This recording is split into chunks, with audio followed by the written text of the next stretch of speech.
Assalamualaikum warahmatullahi wabarakatuh.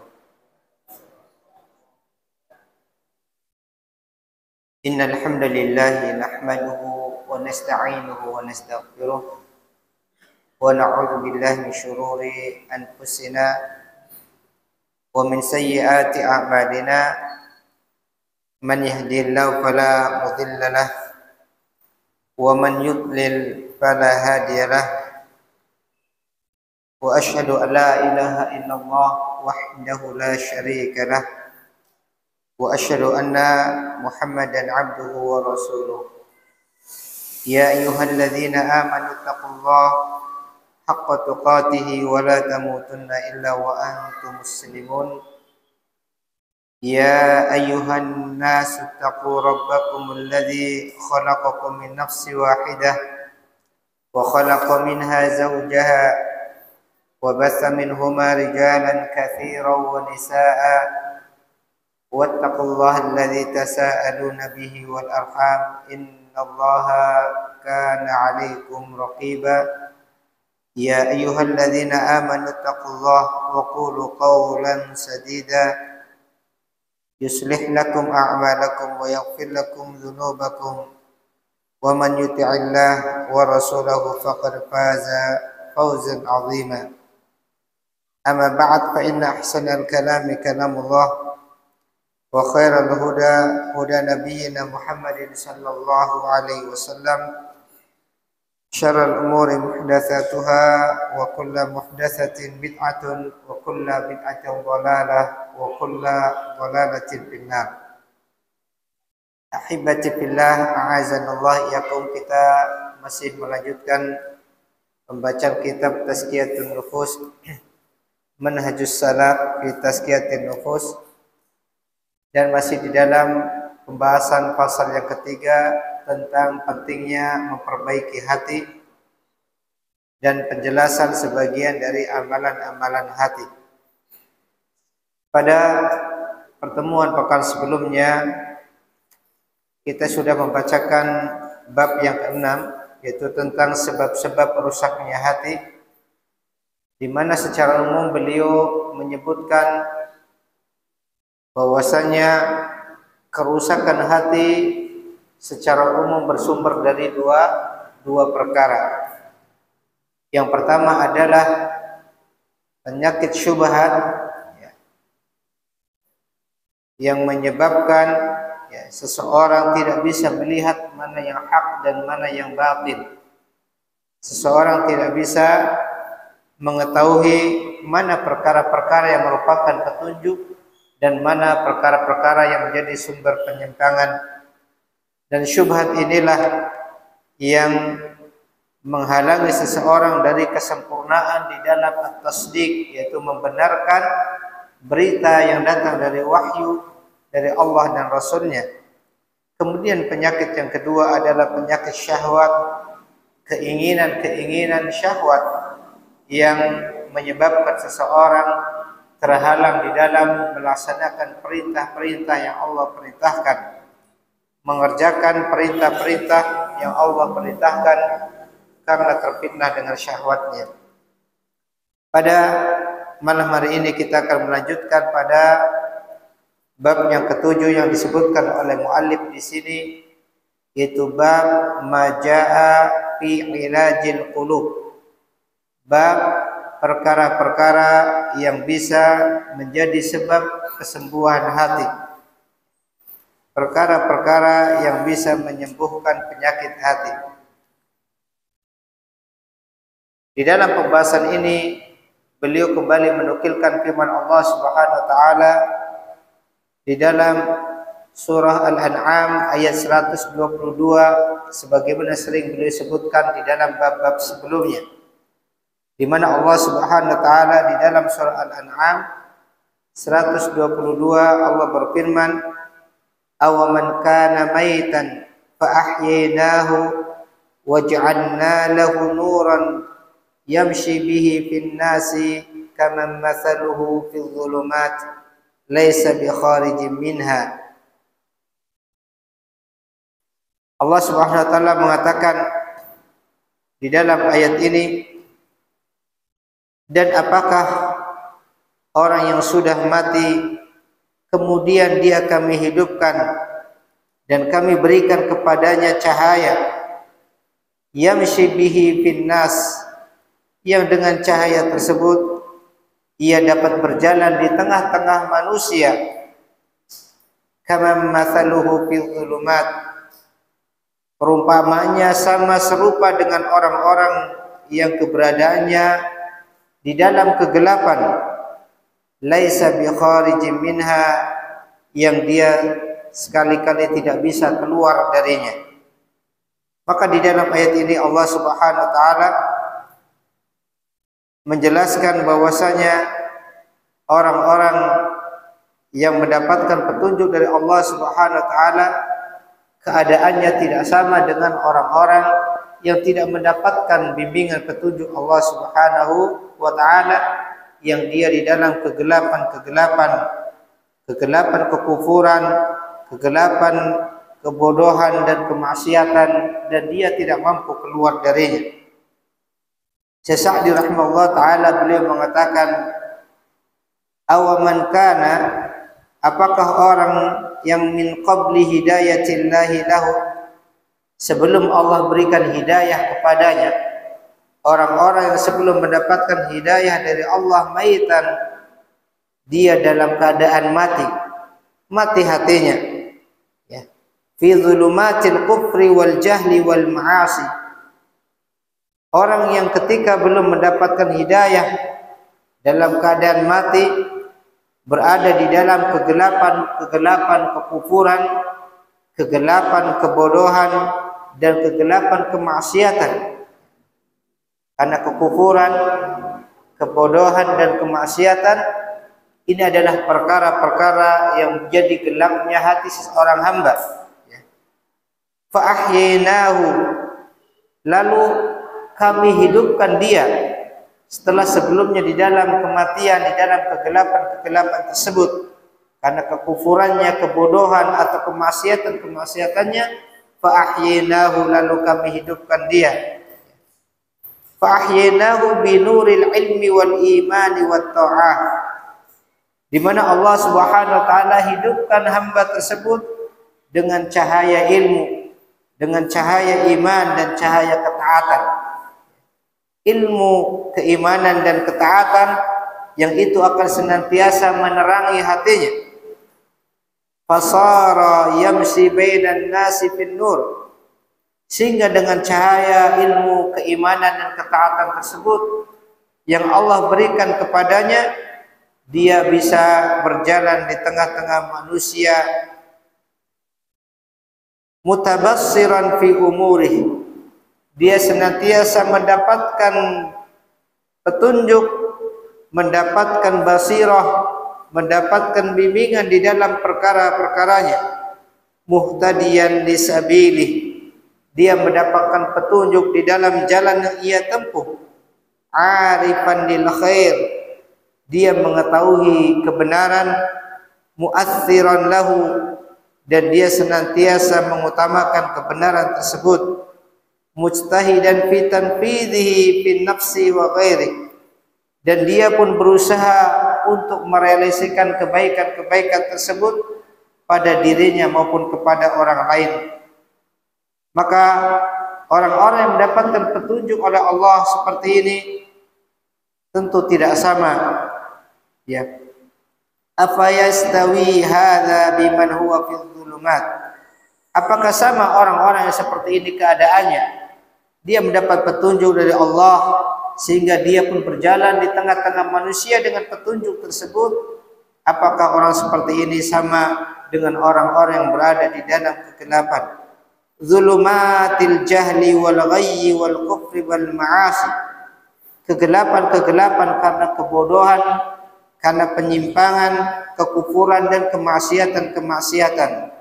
Laisa bi kharijin minha, yang dia sendiri tidak mampu keluar dari kegelapan tersebut.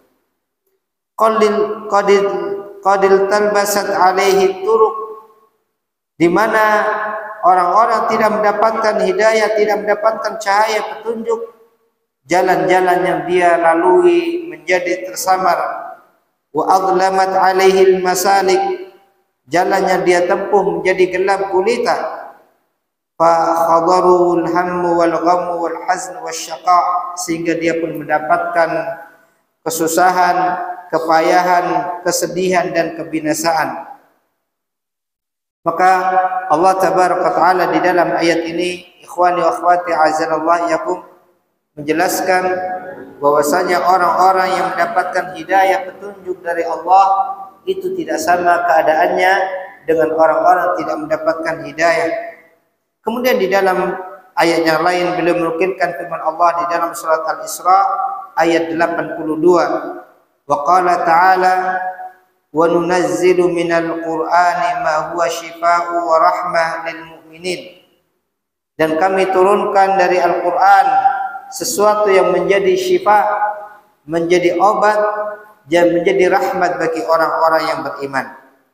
Bahwasanya Al-Qur'an ini merupakan sumber obat dan sumber rahmat bagi orang-orang yang beriman.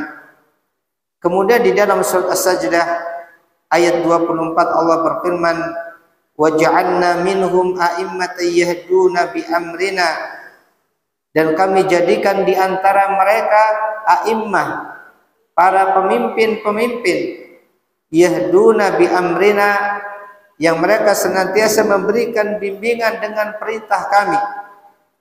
Kami jadikan di antara mereka pemimpin-pemimpin yang memberikan bimbingan, memberikan petunjuk dengan perintah kami.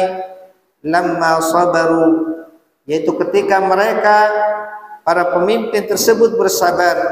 Wa kanu bi ayatina yuqinun, dan mereka senantiasa yakin dengan ayat-ayat kami.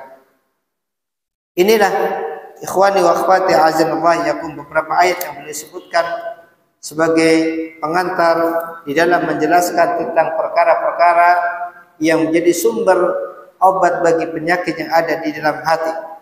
Kemudian beliau menukilkan hadis Nabi sallallahu alaihi wasallam, doa yang dipanjatkan oleh Rasulullah sallallahu alaihi wasallam, di mana beliau sallallahu alaihi wasallam berlindung kepada Allah dari beberapa perkara. Nabi sallallahu alaihi wasallam berdoa, Allahumma, ya Allah, inni a'udzubika, sesungguhnya aku berlindung kepadamu, min ilmin la yanfa', dari ilmu yang tidak memberikan manfaat. Ini perkara pertama yang Rasulullah SAW berlindung kepada Allah darinya. Min ilmin la yanfa', dari ilmu yang tidak memberikan manfaat. Kemudian yang kedua, wa min qalbin la yakhsha', dari hati yang tidak ada kekhusyuan, tidak ada rasa takutnya. Nabi SAW berlindung kepada Allah dari hati yang tidak memiliki rasa khasyah, rasa takut kepadanya. Kemudian yang ketiga, wa min nafsin la tashba', dan juga dari nafsu, dari jiwa yang tidak merasa puas, tidak pernah merasakan kepuasannya. Kemudian yang terakhir, wa min da'watin la yustajabu laha, dan dari doa-doa yang tidak dikabulkan. Inilah perkara-perkara yang darinya Rasulullah sallallahu alaihi wasallam berlindung kepada Allah Subhanahu wa taala, di mana beliau berlindung kepada Allah agar dijauhkan dari perkara-perkara tersebut, dari ilmu yang tidak memberikan manfaat, dari hati yang tidak ada rasa khasyah, rasa takut padanya, dari nafsu yang tidak pernah merasakan kepuasan, dan dari permohonan-permohonan doa yang tidak Allah kabulkan, ijabahkan. Wa qala Yahya ibnu Mu'ad wa Ibrahim al-Khawas rahimahumullah, berkata Yahya bin Mu'ad dan Ibrahim al-Khawas, semoga Allah merahmati keduanya, dawa'ul qalbi khamsatu asya', obat bagi hati itu ada 5. Obat bagi hati itu ada 5. Qira'atul Qur'ani bitafakkur, yang pertama kata beliau adalah membaca Al-Quran dengan merenungi maknanya. Qira'atul Quran, membaca Al-Quran, bitafakkur, dengan merenungi atau memikirkan, memahami maknanya. Wa khala'ul bagni, kemudian dengan mengosongkan perut. Wa qiyamul lail, yang ketiga dengan mengerjakan salat malam. Wa tadarru' inda sahar, kemudian yang keempat dengan merendahkan diri kepada Allah di waktu sahur. Di waktu sahur, yaitu menjelang subuh.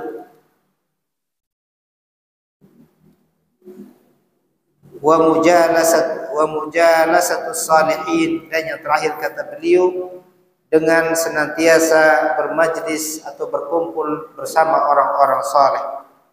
Inilah kata Yahya bin Mu'ad dan Ibrahim bin Khawas perkara-perkara yang bisa menjadi obat bagi penyakit yang ada di dalam hati. Yang pertama dengan membaca Al-Qur'anul Karim, dengan memahami maknanya. Kemudian dengan mengosongkan perut, artinya tidak memenuhi perut dengan makanan-makanan yang mengenyangkan, yang akan melalaikannya dari beribadah kepada Allah Tabaraka Ta'ala. Kemudian dengan mengerjakan salat malam, dengan tadarru', merendahkan diri kepada Allah di waktu sahur, dan dengan senantiasa berkumpul bersama orang-orang saleh. Wa qala rajulun lil Hasan rahimahullah, ada seseorang yang bertanya kepada Al-Hasan Al-Basri rahimahullah ta'ala, ya Aba Sa'id, ashku ilaika qaswata qalbi. Wahai Abu Sa'id, kunyah dari Abu Hasan Al-Basri, wahai Abu Sa'id, aku mengeluhkan kepadamu tentang kerasnya hatiku.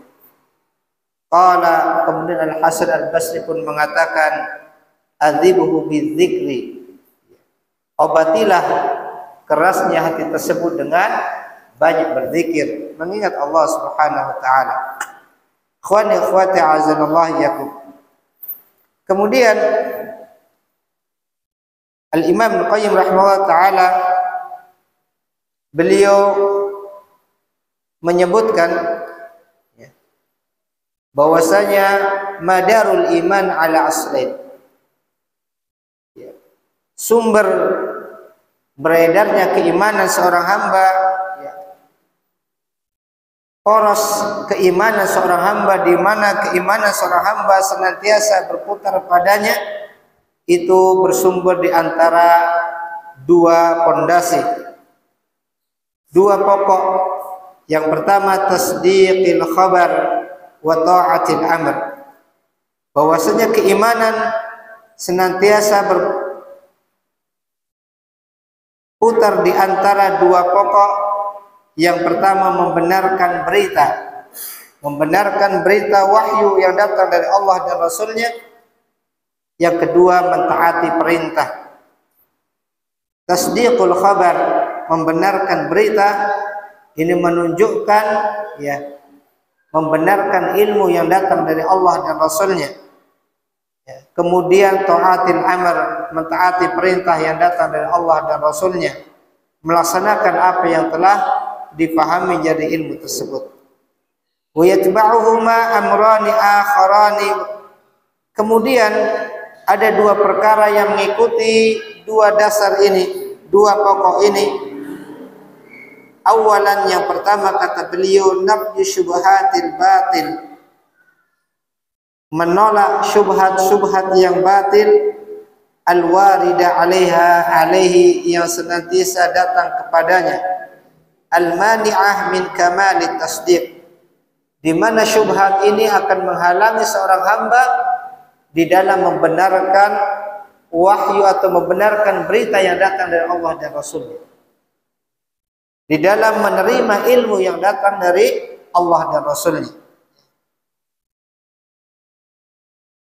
Kemudian thaniyan, yang kedua, dab'u syahwat al-ghayyi al-warida alaih al-mani'ah min kamalil imtithal.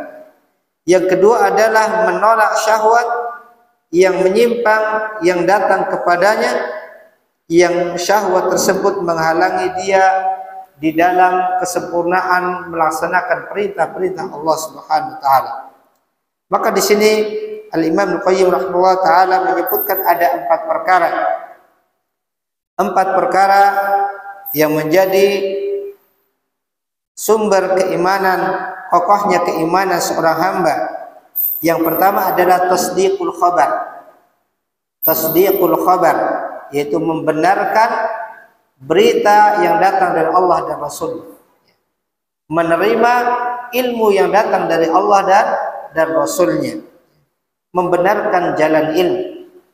Ini sumber yang pertama yang dari situ akan muncul, akan kokoh keimanan seorang hamba.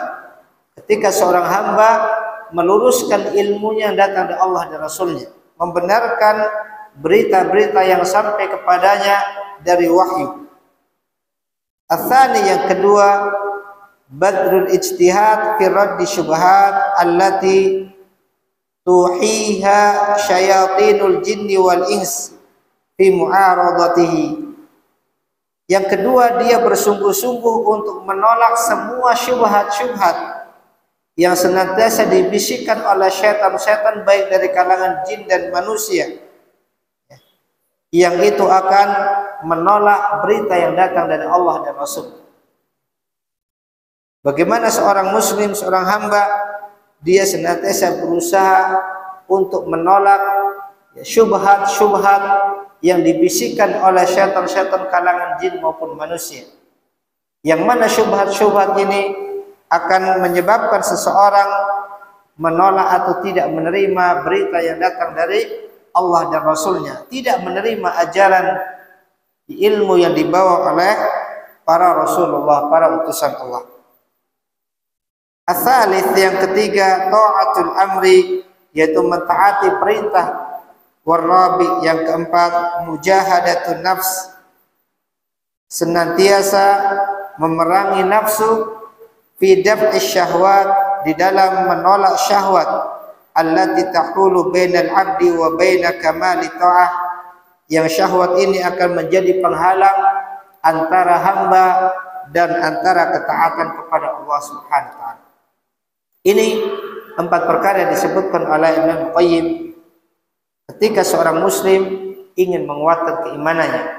Yang pertama, bagaimana dia senantiasa membenarkan jalan ilmunya di dalam bentuk membenarkan berita-berita yang datang dari Allah dan Rasulnya, membenarkan informasi-informasi kabar yang disampaikan oleh Allah di dalam kitabnya maupun oleh Rasulnya Sallallahu Alaihi Wasallam. Kemudian dia berusaha meninggalkan syubhat-syubhat, pemahaman-pemahaman yang menyimpang yang akan merusak pembenaran dia kepada berita wahyu. Karena syubhat-syubhat dari orang-orang yang menyimpang itu akan merusak akal seorang hamba, sehingga dengan akal yang rusak tersebut dia akan menolak berita yang datang dari Allah dan Rasulnya, wahyu yang datang dari Allah dan Rasulnya, karena syubhat-syubhat yang datang pada dirinya.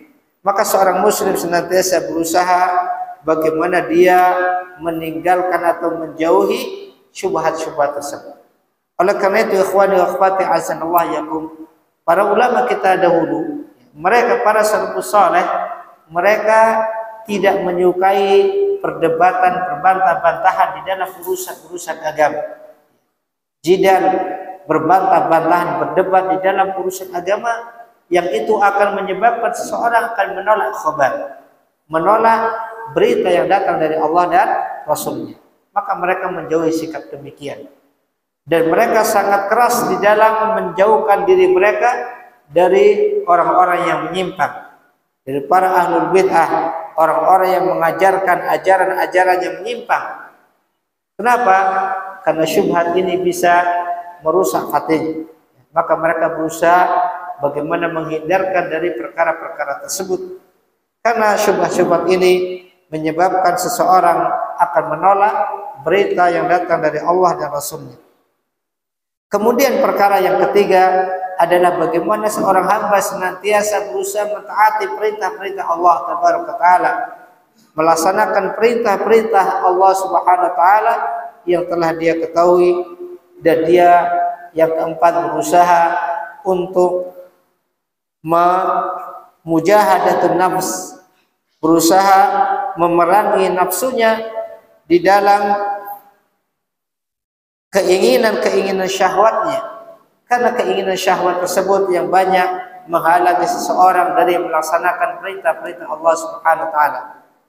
Keinginan-keinginan syahwat yang menyebabkan seorang hamba terhalang dari ketaatan-ketaatan kepada Allah Subhanahu wa taala.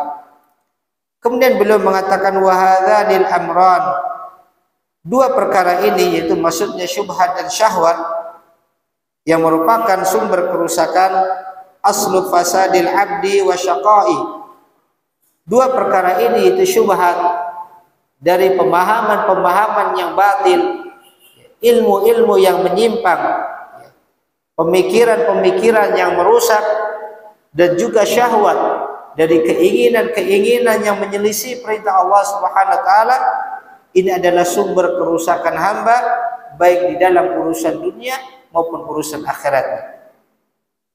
Wa kama anna al-aslainil awwalain wa huma tasdiqul khabar wa ta'atul amr, sebagaimana dua pondasi yang pertama, yaitu membenarkan berita, membenarkan wahyu, dan melaksanakan mentaati perintah Allah, mentaati perintah, ini adalah sumber kebahagiaan dan sumber kebaikan bagi seorang hamba di dalam kehidupan dunia maupun kehidupan akhiratnya.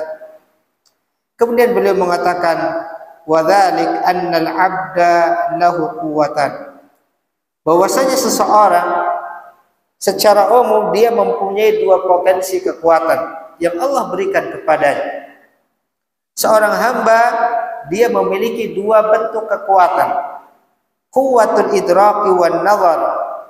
Yang pertama adalah kekuatan di dalam memahami atau di dalam mengkaji sesuatu, kekuatan ilmu, kekuatan dari sisi ilmu untuk memahami atau mengetahui perkara-perkara yang Allah sampaikan.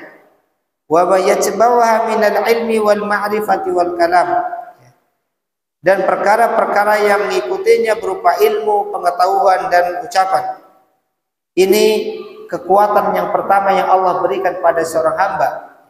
Artinya kita diberi oleh Allah potensi untuk memahami wahyu.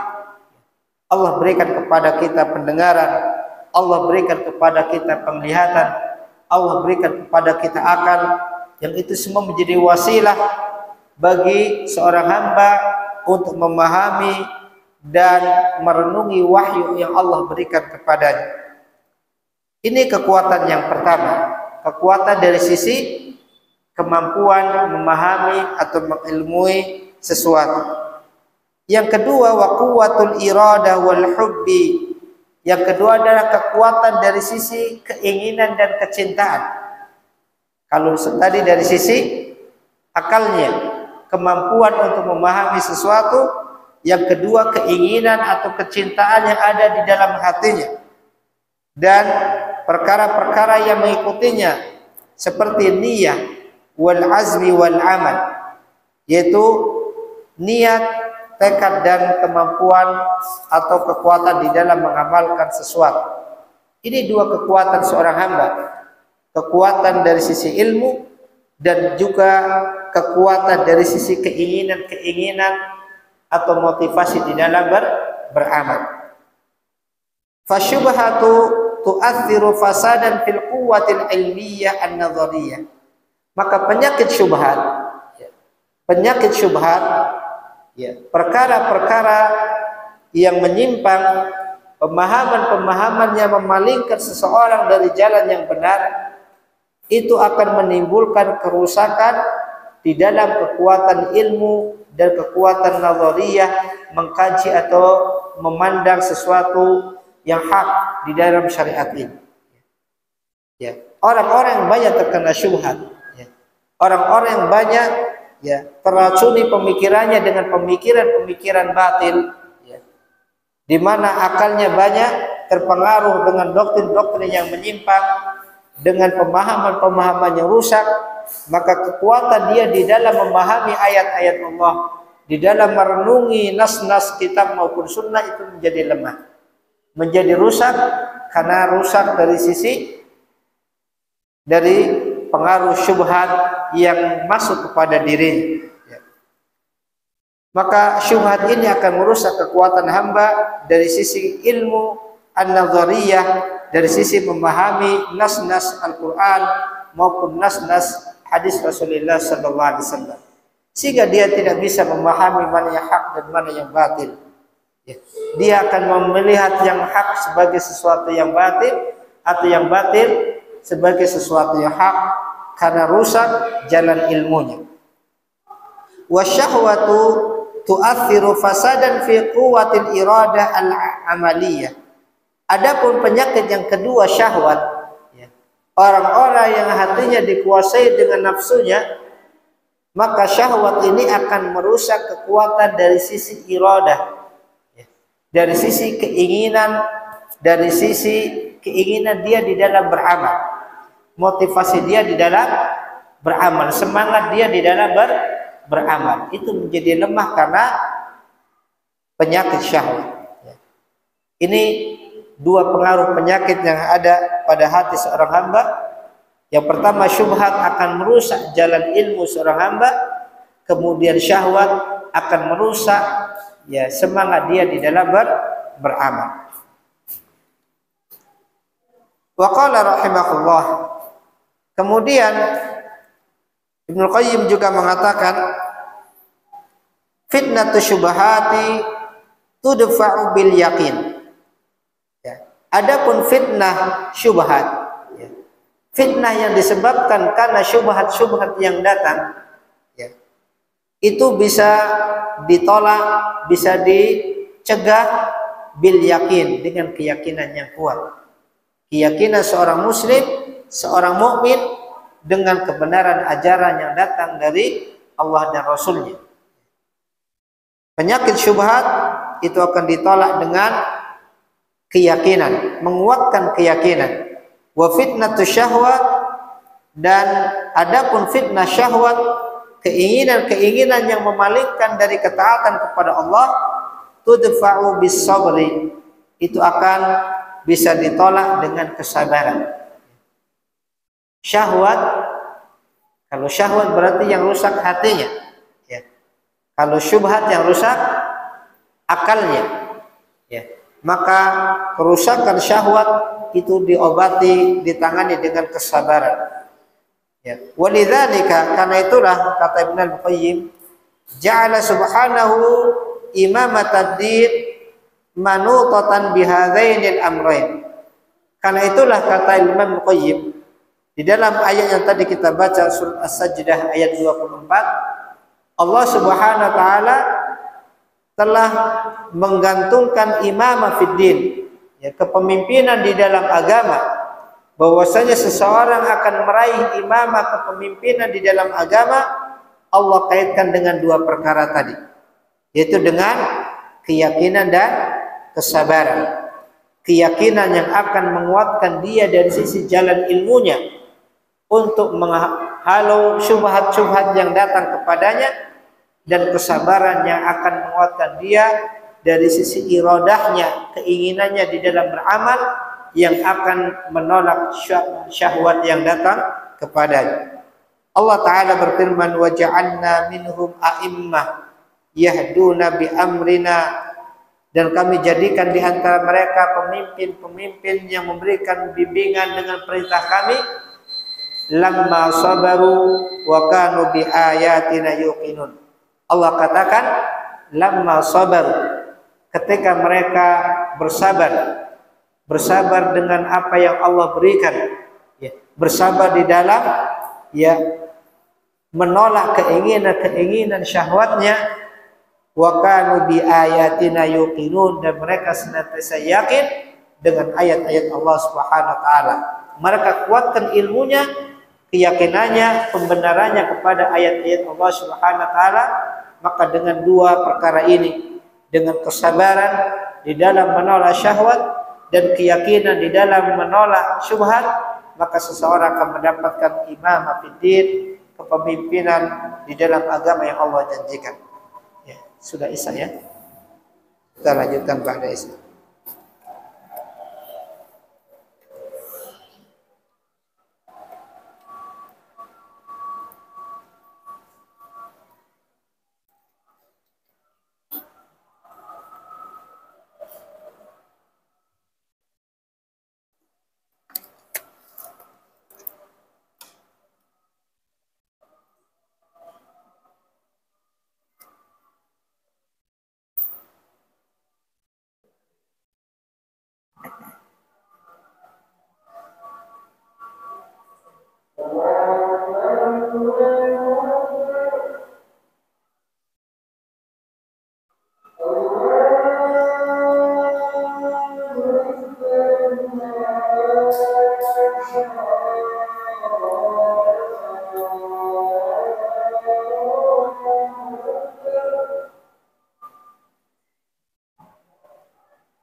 Ya, kita lanjutkan sedikit.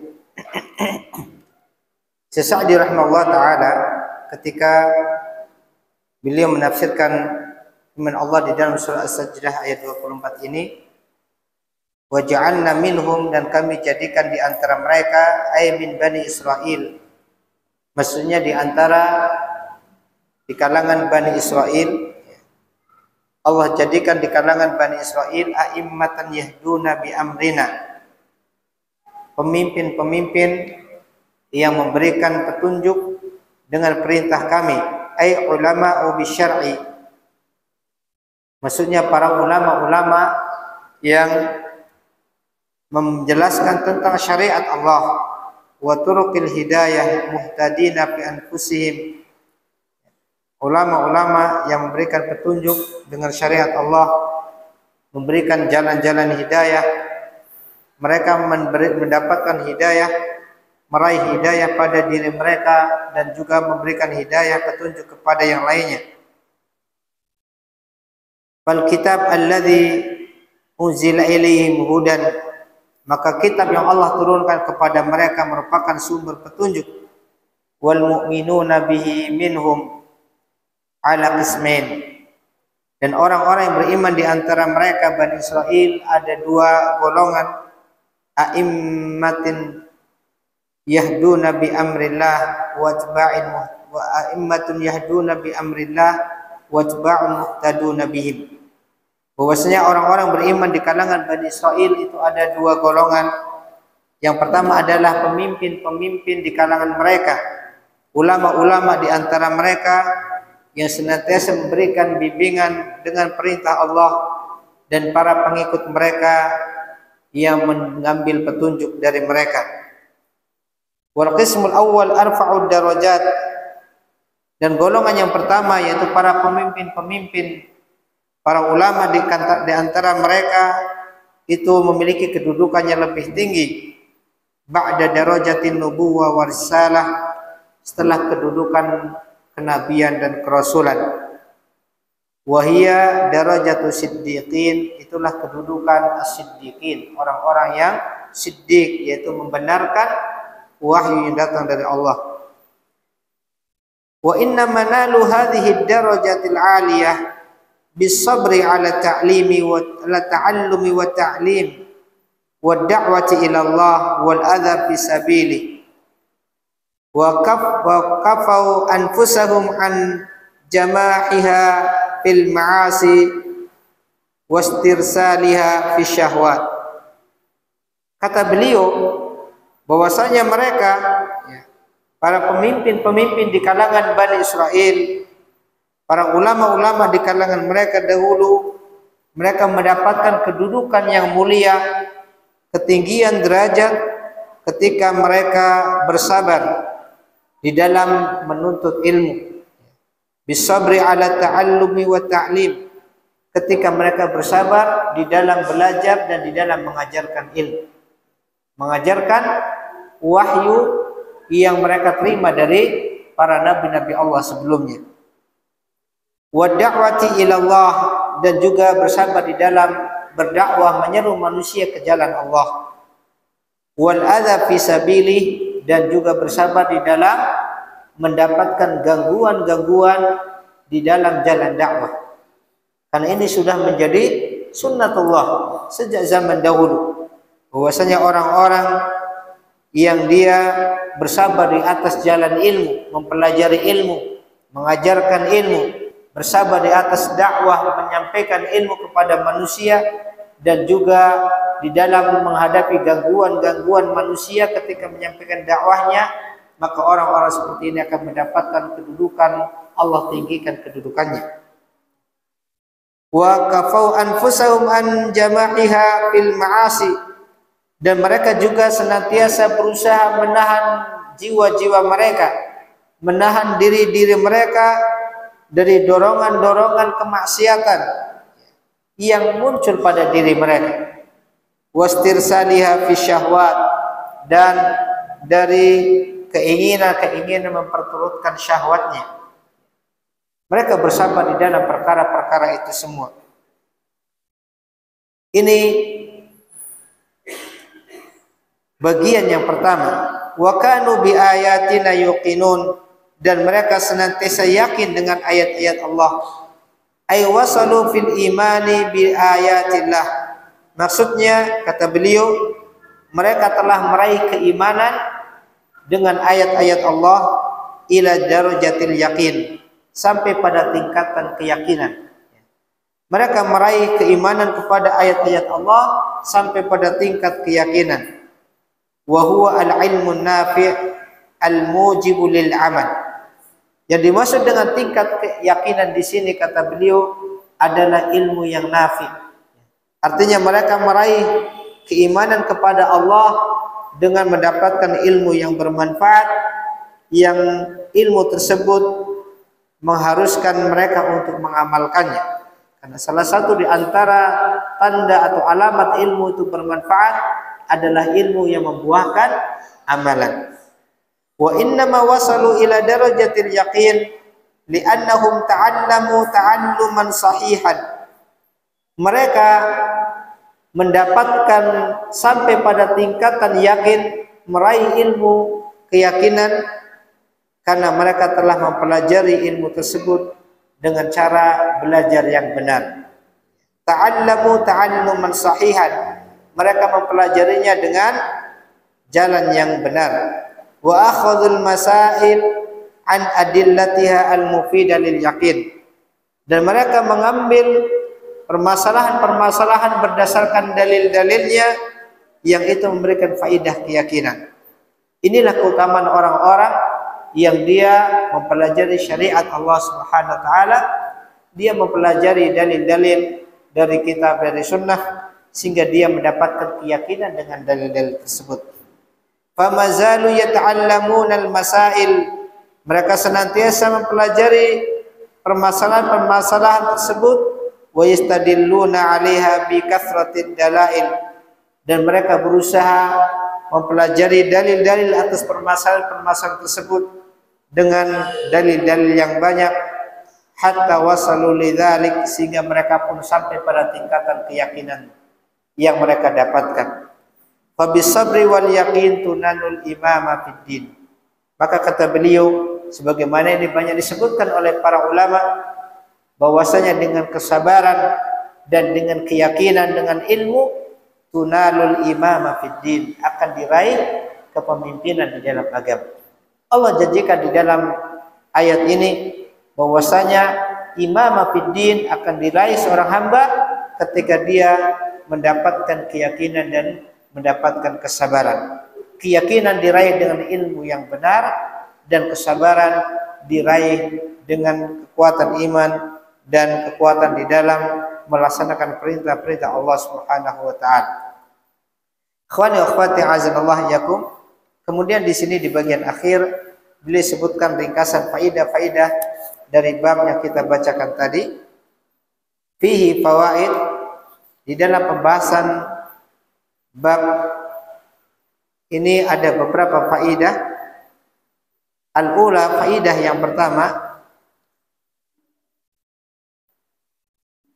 adwiyatul qulub tu'khadhu minal wahyi la min ghairihi. Obat bagi penyakit hati itu diambil dari wahyu, tidak dari yang lain. Seseorang ingin mengobati penyakit hati itu hanya diambil dari wahyu yang datang dari Allah Subhanahu wa taala, tidak diambil dari yang lain. Fal wahyu huwal ilaju li jami'i amradil qulub. Maka wahyu merupakan obat bagi semua penyakit-penyakit hati. Jadi wahyu merupakan sumber obat bagi semua penyakit-penyakit yang ada di dalam hati. Sebagaimana Allah katakan, wa nunazzilu minal Qur'an ma huwa syifaa'u wa rahmatan lil mu'minin. Allah turunkan dari Al-Qur'an yang menjadi obat, yang menjadi rahmat bagi orang-orang yang beriman. Ats-tsaniyah, faidah yang kedua, al-qulubu mahma balagat minal qaswati wal marad fa innal islah waridun.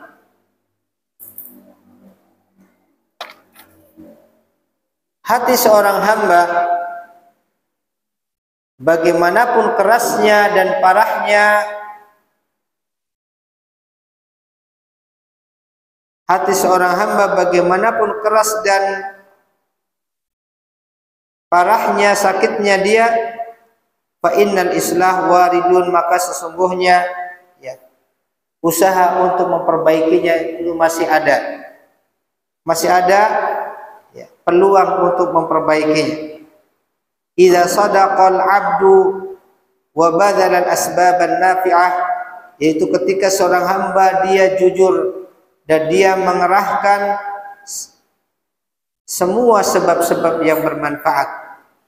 Artinya bagaimanapun keadaan parahnya hati seorang hamba, parahnya penyakit yang menimpa hati seorang hamba dan kerasnya hati seorang hamba, maka hati tersebut masih ada kesempatan untuk diperbaiki, yaitu ketika seorang hamba dia jujur dan dia berusaha menempuh sebab-sebab yang bermanfaat. Ats-tsalitsah, yang ketiga,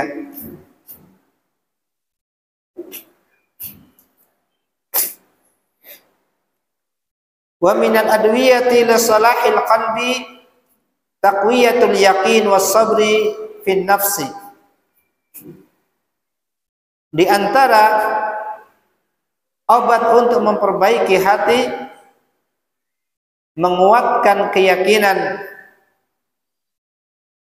dan menguatkan kesabaran di dalam jiwa.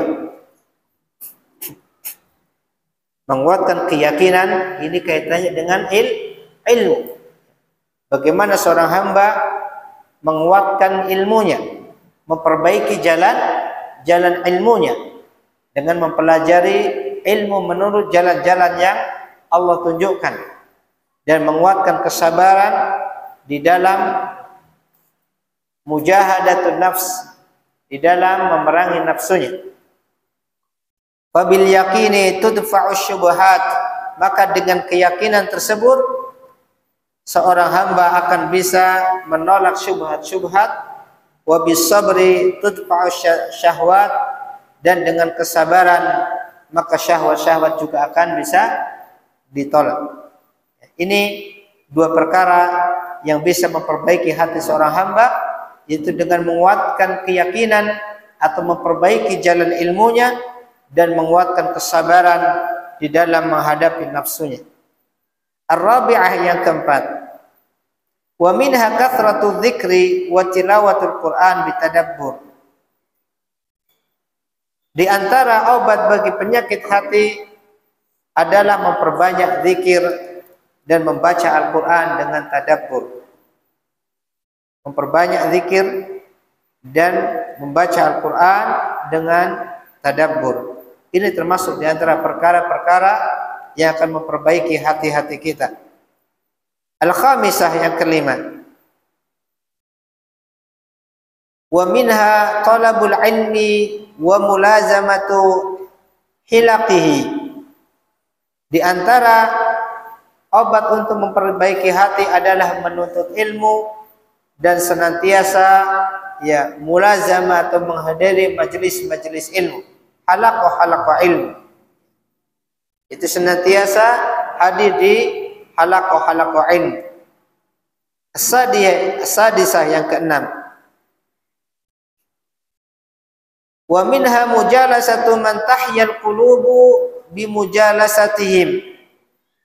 Di antara obat untuk memperbaiki hati adalah bergaul dengan orang-orang yang menjadi sebab hidupnya hati, itu orang-orang saleh, bermajlis atau bergaul bersama orang-orang yang akan menjadi sebab hidupnya hati kita ketika kita bergaul bersamanya, itu dengan orang-orang saleh. Karena bergaul dengan orang-orang saleh ini akan menjaga hati kita. As-sabi'ah, yang ketujuh, wa minha ad-du'a wa qiyamul lail wa adamus syaba'.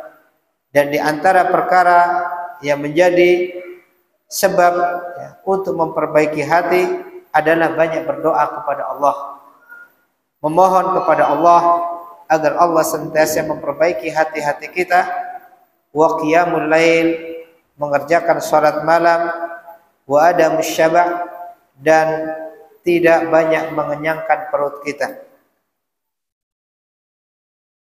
Karena perkara-perkara ini yang akan menyebabkan hati menjadi hidup dan mudah untuk menerima kebenaran yang datang dari Allah Subhanahu wa taala. Ats-tsaminah, yang kedelapan, ma'rifatu asli sa'adatil 'abdi fid dunya wal akhirah wa asli syaqaihi. Faidah yang kedelapan adalah kita memahami perkara yang menjadi sumber kebahagiaan seorang hamba di dunia dan akhirat. Perkara yang menjadi sumber kebahagiaan bagi seorang hamba di dunia dan akhirat, dan juga perkara yang menjadi sumber kebinasaan di dalam kehidupan dunia dan akhirat. Sebagaimana tadi sudah disebutkan bahwasanya di antara perkara yang menjadi sumber kebahagiaan seorang hamba yaitu at-tasdiqul khabar, membenarkan berita, membenarkan wahyu datang dari Allah, wa ta'atul amr, dan melaksanakan perintah, menjalankan perintah-perintah Allah Subhanahu wa taala, sibuk di dalam beribadah, di dalam beramal, menguatkan keimanan, menguatkan ilmu, kemudian sibuk di dalam beramal. Itulah perkara yang menjadi sumber kebahagiaan dan keselamatan seorang hamba di dunia dan akhiratnya. Dan sebaliknya, perkara yang menjadi sumber kerusakan yaitu syubhat-syubhat dan syahwat yang senantiasa mendatangi seorang hamba. Maka hendaklah kita senantiasa berusaha menjauhi syubhat-syubhat, ilmu-ilmu yang merusak, pemikiran-pemikiran, pemahaman-pemahaman yang menyimpang, yang memalingkan dari ilmu yang benar, dari ilmu yang datang dari Allah dan Rasulnya. Dan kita berusaha untuk mengekang, untuk menahan dorongan-dorongan syahwat yang itu memalingkan kita dari beramal, melaksanakan ketaatan-ketaatan kepada Allah dan Rasulnya. Kemudian at-tasi'ah, yang terakhir, yang kesembilan yang beliau sebutkan di sini, al-muslimu qad yaqsu qalbuhu lakin la tastahkimu fihi al-qaswah. Seorang muslim terkadang dia merasakan kerasnya hati dia.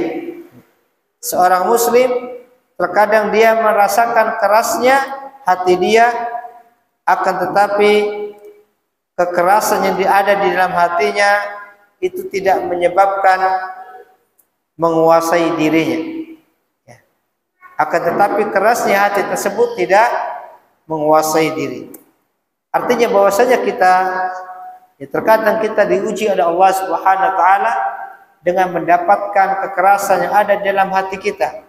Hati yang keras yang tidak mudah mendapatkan tersentuh dengan ayat-ayat Allah, tidak tersentuh dengan peringatan-peringatan Allah.